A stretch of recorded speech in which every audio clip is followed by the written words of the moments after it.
Now, if you'll just think about that, and this is one of the most difficult ones to answer and put into an explanation of what it is you are doing, that you've had some educational influence, not just about learning, because you must be aware that students and ourselves, we can learn many things which are not educational.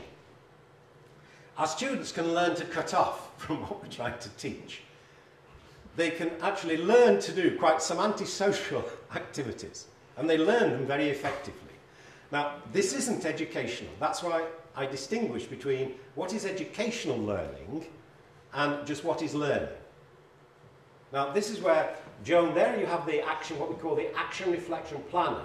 And if you just continue down the page, you'll get Joan's answers to these, which she is now holding herself to account for with these 16 Ed D students. So in January, she will come having carried out some of this work, evaluating her influence with the evidence, and offering it to the group for what we call validation. In other words, the criticism of a group like yourselves to see how to strengthen the inquiry. Now, can I just check this? Because that question, Tom, was really important about how. And we do it by starting with the concerns that the teacher actually has. We go through this action reflection process and encourage them to develop their own action planning. And this is where Joan now needs to work on this, which is this one. How do I demonstrate the validity of my account of my educational influence in learning? That's what she left the group with last Sunday, which was to say, when we get together in January, I will be coming with my account to see if you believe that it is valid in terms of my influence. So, could I just check, because this is so important to get it going. Do you want to come back on that, Tom? Or, yeah? It's because what I think is very crucial, because I agree very much with Popper that the problem you have both in democracy and in knowledge production is that you have this, what you call Robinson Crusoe syndrome. You get isolated on an island with yourself and your practice.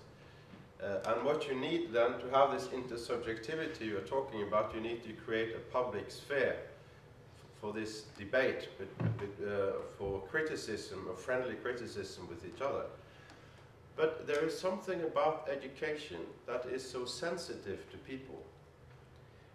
Sensitive about my practice, sensitive about my values, sensibility about do I affect the children like the principal ones, like the parents ones.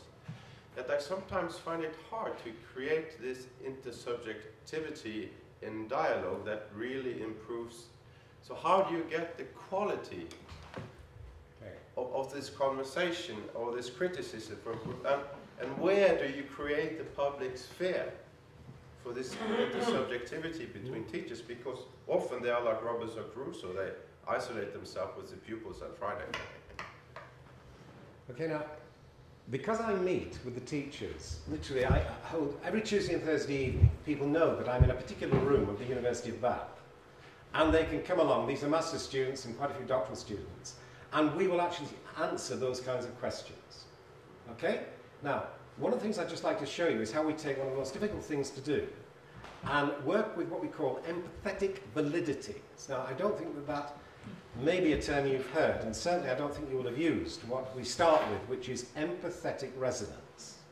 Okay, now, when you heard the guitar, I would imagine that the music was resonating with you physically. You were giving a response to this, which was literally, when I say from the gut, you know, it is actually from the body, that you have a response which is holistic, but to that music. Now, I just want to show you one or two video clips where you can answer Tom's question by you being the validation group. Now, this is rather big for a validation group. I usually have between 5 and 8 people. And we will just explore the validity of the claims that we're making.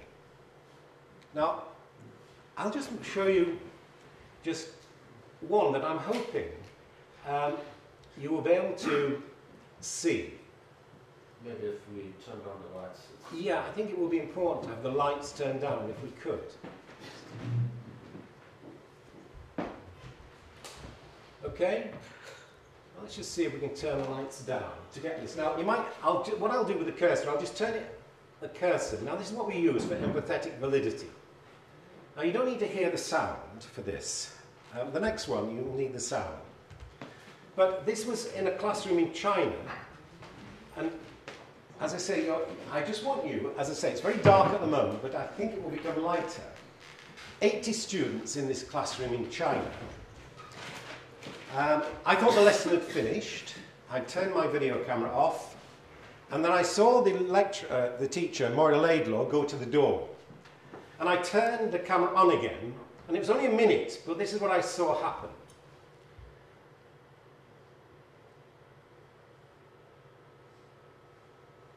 Now, what the cursor allows you to do is just stop at particular moments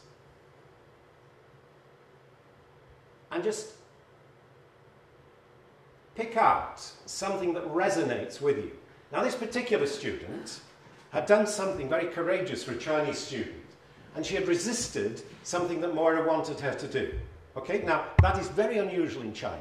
And at the end of the lesson, Moira is congratulating this student on actually showing that resistance. And it's not a negative thing. Now, as the student looks here, it's the gaze that I want you to focus on. And also, how Moira is just looking at the students as they go past. Now, just look how she is engaging with. Now, I'll show you one where the visual is clearer. But Moira, when I said to her, look, Moira, I'd like you to look at this 1 minute, because I'm finding it very significant. Moira looked at it and said, well, what do you mean, Jack? This is what I do. Yeah? What do you mean it's significant? After about 3 viewings, Moira was beginning to see that, yes, that the expression of what I was calling a loving energy, and if you like, a loving warmth of humanity, was actually being communicated from her body with her students.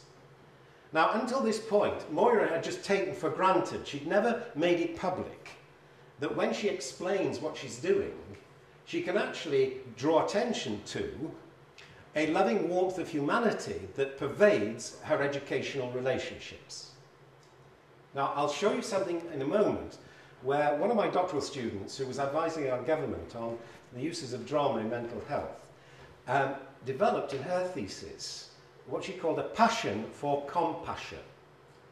And again, to answer Tom's point, I'll try and suggest to you that if you'll use these multimedia accounts, you'll use the video in this way on yourselves, and this is really important, you'll be able to transform the standards in the academy, because you'll bring in your energy and your values as what I call explanatory principles of why you are doing what you are doing. Now, this won't be in the academy at the moment. The universities will not have these standards of judgments in them. They will have eliminated the energy and values of educators from their knowledge base. So this one, as I say, was the first one that just using this particular approach with the cursor, that you can move along and you see suddenly the engagement. Imagine that you are subjected to that gaze yourselves, which seems to me to evoke a pleasure of the teacher Moira to be with you. You know, as she was going past, she was connecting directly with the individuals. And it was not false. It was a genuine pleasure in being in their company. Now, I'll just go for another minute, and then I'll just ask for your responses in terms of this whole issue of validity, because the next one convinced the external examiners of Marian Naidu's thesis, and I'll just see if I can actually get this coming up.